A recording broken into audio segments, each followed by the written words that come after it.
കേരളത്തിലെ രാഷ്ട്രീയ ചർച്ചകളിൽ, ചാനൽ ചർച്ചകളിലും മറ്റും ചർച്ചകൾ നടക്കുമ്പോൾ പലപ്പോഴും ഉയർന്നു വരുന്ന ഒരു പ്രധാന വിവാദമാണ് മുസ്ലിം ലീഗിന് വിദ്യാഭ്യാസ വകുപ്പ് നൽകുന്നതിനെതിരെയുള്ള പ്രചരണങ്ങൾ.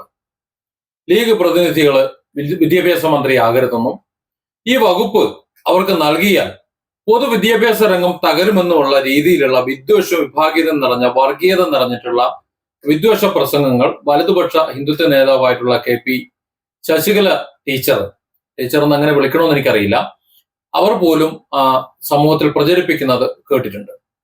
അവരുൾപ്പെടെ ഉള്ളവർ പല വേദികളിലും ഇതിനു മുമ്പ് അത്തരത്തിലുള്ള പ്രസംഗങ്ങൾ നടത്തിയിട്ടുമുണ്ട്.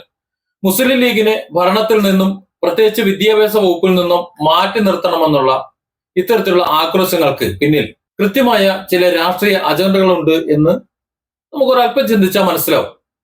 അത് വർഗീയമാകട്ടെ, അല്ലെങ്കിൽ ഏതെങ്കിലും ഒരു വിഭാഗത്തെ ഉപയോഗിച്ചുകൊണ്ട് തങ്ങളുടെ അല്ലെങ്കിൽ ഹിന്ദു വോട്ട് ഏകീകരിക്കാനാകട്ടെ, നിലവിൽ തങ്ങളുമായി അകന്നു നിൽക്കുന്നവരെ അടുപ്പിക്കാനാകട്ടെ, ജാതീയമായി വർഗീയമായി വേർതിരിച്ചുകൊണ്ട് മനസ്സിൽ വിഷമിട്ടുകൊണ്ട് ആ ഒരു വിഷം സമൂഹത്തിൽ പടർത്തിക്കൊണ്ട് തങ്ങൾക്ക് ആളെ ഉണ്ടാക്കാൻ, തങ്ങൾക്ക് ചേരി ഉണ്ടാക്കാനുള്ള ഒരു പരിശ്രമം. മുസ്ലിം ലീഗ് വിദ്യാഭ്യാസ വകുപ്പ് കൈകാര്യം ചെയ്താല് കുട്ടികളുടെ ഭാവി കഷ്ടത്തിലാകും എന്ന രീതിയിലുള്ള പ്രചരണങ്ങൾ സമൂഹ മാധ്യമങ്ങളിൽ സജീവമാണ്. അത് കുറെ കാലമായി ഇവരെല്ലാം പ്രചരിപ്പിക്കാൻ തുടങ്ങിയിട്ട്. എന്നാൽ ഇതിന്റെ തുടക്കം മുൻകാലങ്ങളിൽ നടന്നിട്ടുള്ള ചില തീവ്ര രാഷ്ട്രീയ പ്രസംഗങ്ങളിൽ നിന്നാണ്. മുസ്ലിം ലീഗ് മന്ത്രിമാര് അധികാരത്തിൽ വരാൻ പാടില്ലെന്നും, അഥവാ വന്നാൽ അവർക്ക് വിദ്യാഭ്യാസ വകുപ്പ് ഒരു കാരണവശാലും വിട്ടു നൽകരുതെന്നും KP ശശികല പരസ്യമായിട്ട് പ്രസംഗിച്ചിരുന്നു. ഇതിന്റെ ക്ലിപ്പുകൾ സോഷ്യൽ മീഡിയയിൽ പല ഭാഗത്തും കാണാൻ പറ്റും. വിദ്യാഭ്യാസ വകുപ്പ് ലീഗ് കൈകാര്യം ചെയ്താൽ അതൊരു പ്രത്യേക വിഭാഗത്തിന് മാത്രം അനുകൂലമായി മാറുമെന്നും വിദ്യാഭ്യാസ രംഗത്തിന്റെ ഗുണനിലവാരം തകരുമെന്നുമായിരുന്നു അവരുടെ വാദം. ഇത്തരം പ്രസ്താവനകൾ ലീഗിനെ കുറിച്ച് സത്യത്തിൽ അവർക്ക് വ്യക്തമായ ധാരണ ഇല്ലാത്തത് കൊണ്ടാണ്, അല്ലെങ്കിൽ മുസ്ലിം ലീഗ് എന്താണ് എന്നതിന് അറിയാത്തത് കൊണ്ടാണ്, അല്ലെങ്കിൽ മുസ്ലിം ലീഗിന്റെ ഇതിനു മുമ്പുള്ള ആ പ്രവർത്തനങ്ങൾ, ഇപ്പോഴുള്ള പ്രവർത്തനങ്ങൾ അത് എങ്ങനെയാണ് എന്ന് അറിയാത്തത് കൊണ്ടാണ് എന്ന് മാത്രമേ പറയാൻ പറ്റുള്ളൂ. മാത്രമല്ല, സമൂഹത്തിൽ വർഗീയമായിട്ടുള്ള ഒരു ചേരിതിരിവുണ്ടാക്കി അതിലൂടെ അവർക്ക് കയറണം. അപ്പൊ അതിന് സ്വാഭാവികമായിട്ടും മുസ്ലിം ലീഗിനെ മാത്രമാണ് ഇപ്പോൾ എതിർക്കാൻ പറ്റുന്നത്.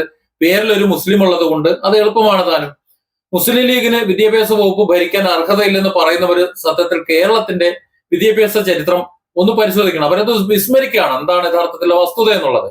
കേരളത്തിലെ വിദ്യാഭ്യാസ രംഗത്ത് ഇന്നത്തെ വളർച്ചയ്ക്ക് അടിത്തറയിട്ടവരിൽ പ്രമുഖനായിട്ടുള്ള CH മുഹമ്മദ് കോയ എന്ന ഒരു യുഗപ്രഭാവനുണ്ട്.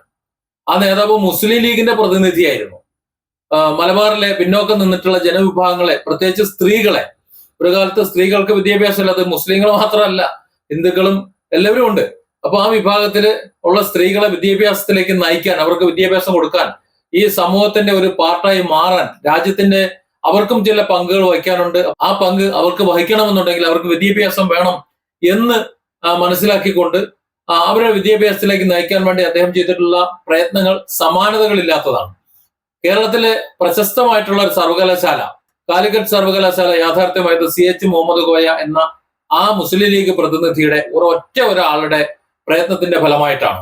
മലപ്പുറത്തെ സ്ത്രീകളോട് പറഞ്ഞതാ, മലപ്പുറത്തെ സ്ത്രീകളെ പ്രത്യേകത എന്ന് പറഞ്ഞാൽ അവർ നല്ല രീതിയിൽ പലഹാരം ഉണ്ടാക്കും. നാട്ടുകാർക്കും കൂട്ടുകാർക്കും വീട്ടുകാർക്കും ബന്ധുക്കൾക്കും എല്ലാവർക്കും, വരുന്നവർക്കും പോകുന്നവർക്കും എല്ലാം അത് കൊടുക്കും. സൽക്കാര പ്രിയരാണ്.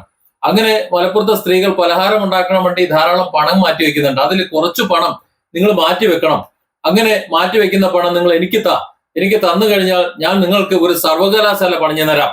അവിടെ നിങ്ങളുടെ കുട്ടികൾ, പ്രത്യേകിച്ച് പെൺകുട്ടികൾ, അവർ പഠിക്കട്ടെ, അവർ നമ്മുടെ രാജ്യത്തിന്റെ സമ്പത്തായി മാറട്ടെ, അവർ ലോകമെമ്പാടും പോട്ടെ, ലോകം അവരുടെ കാൽക്കീഴിലാകട്ടെ എന്ന് അദ്ദേഹം അക്കാലത്ത് ആഹ്വാനം ചെയ്യണ്ടായി. ആൺകുട്ടികൾക്കും പെൺകുട്ടികൾക്കും ഒരുപോലെ അന്തസ്സോടെയും അഭിമാനത്തോടെയും തലയുയർത്തി പിടിച്ച് ജീവിക്കാൻ അവരെ വിദ്യാഭ്യാസപരമായി പ്രാപ്തരാക്കിയത് CH അദ്ദേഹം പ്രതികരിച്ച പ്രസ്ഥാനവുമാണ്, അതായത് മുസ്ലിം ലീഗാണ്. ഈ ചരിത്ര സത്യം നിലനിൽക്കെയാണ് ലീഗിന് വിദ്യാഭ്യാസ വകുപ്പ് ഭരിക്കാൻ അറിയില്ല എന്ന തരത്തിലുള്ള ആക്ഷേപങ്ങൾ ഉയരുന്നത്. ഒരു ഭരണാധികാരി നന്നാവുകയും ഉദ്യോഗസ്ഥരെ കൃത്യമായി നിയന്ത്രിക്കാനുള്ള കഴിവും വകുപ്പിനെ കുറിച്ചുള്ള വ്യക്തമായ ധാരണയും ഉണ്ടാവുകയുമാണ് ഒരു വകുപ്പിന്റെ വിജയത്തിന് ആവശ്യമെന്നാണ് തോന്നുന്നത്. അതാണ് അതിന്റെ ശരിയായ വസ്തുതയും. അതിന് ഏതെങ്കിലും ഒരു പ്രത്യേക പാർട്ടിയെയോ അല്ലെങ്കിൽ ഏതെങ്കിലും ഒരു പ്രത്യേക വ്യക്തിയോ അല്ലെങ്കിൽ വ്യക്തികളെയോ ലക്ഷ്യം വെച്ച് ആക്ഷേപങ്ങൾ ഉന്നയിക്കുന്നത് ശരിയായ ഒരു കാര്യമൊന്നുമല്ല.